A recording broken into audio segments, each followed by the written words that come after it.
எந்த ஊருன்னு சொல்ல பிரச்சனை இல்லை, எனக்கு ஐ டோன்ட் கேர் சொல்கிறேன். நம்ம பக்கத்தில் இருக்கிற காயல்பட்டம் தான். எப்படி வார்த்தை எப்படி இருக்குது? பெரிய ஒரு ஃப்ளக்ஸு. 1500வது ஆண்டு தொடங்கி ரசூலுல்லாவுடைய பர்த்டேயை ரொம்ப ரொம்ப செலிப்ரேட் பண்ணுறாங்க.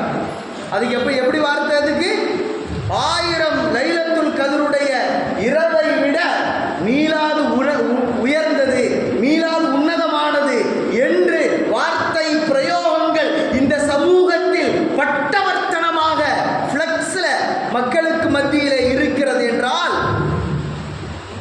குர்ஆன் அறியாத மக்கள், ஹதீஸை விளங்காத மக்கள், வான்மறையின் வழிமுறையை உணராத மக்கள் நாளைக்கு இது நபிமொழியோ ஹதீஸோ என்று சொல்வதற்கு இவ்வளோ கால நேரங்கள் ஆகும். யோசிங்கள். அவுது பில்லாஹ், அல்லாஹ் பாதுகாக்க வேண்டும். நீங்கள் நபியின் பெயரால் எதையெல்லாம்